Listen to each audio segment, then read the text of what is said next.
আজকে তোমার প্রথম দিন, এমন কাজ করো না যাতে আমার পায়ের জুতা তোমার গালে গিয়ে পড়ে।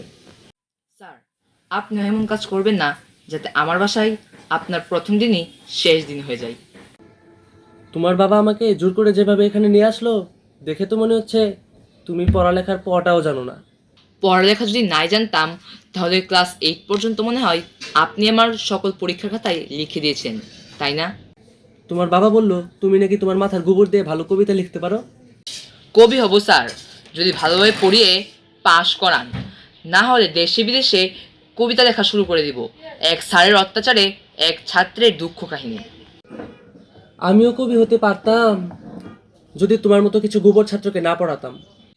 স্যার, কথা তো অনেক বললেন, এখন আমাকে কি কিছু জ্ঞান দান করেন? তাহলে চলো শুরু করা যাক।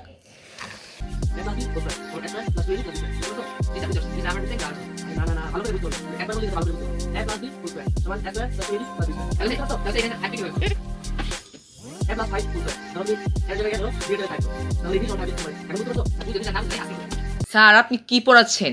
আমি তো কিছুই বুঝতেছি না। কি আর বলবো, আমি তো আগেই বুঝতে পেরেছিলাম তোমার মাথায় গোবর ছাড়া আসলে কিছুই নেই। স্যার, আমি বইয়ে পড়েছি পড়ালেখা করে যে গাড়ি ঘোড়ায় চড়েছে, কিন্তু আমি দেখি আপনি প্রত্যেক দিন আপনার বাসা থেকে হেঁটে হেঁটে আসেন। তোমার মতো ছেলেরা, ও না না সরি, শুধু তুমি এই কথার গভীরতা কখনো উপলব্ধি করতে পারবে না। স্যার, নাচতে না জানলে তো আপনার উঠানটা বাঁকা হবেই। তোমার মতো গাধার সাথে তর্ক করে আমি আমার মূল্যবান সময়টা নষ্ট করতে চাচ্ছি না। তার থেকে ভালো এই বিড়ালটাকে আমি পড়াই। আসো আসো আসো। স্যার, অনেক গল্প গুজব হলো, তর্কাতর্কিও হলো, এখন আমার অনেক কাজ আছে। আপনার জন্য দরজা খোলা আছে। তোমার যে ভণ্ডামি করার সময় চলে যাচ্ছে তা সরাসরি বললেই পারো। আচ্ছা বাদ দাও, আমার তো আজ একটা সময় নেই, আমার এখন উঠতে হবে। তোমার মতো ছাত্রকে পড়িয়ে আমি আমার সময়টা নষ্ট করতে চাচ্ছি না। আমি এখন উঠলাম।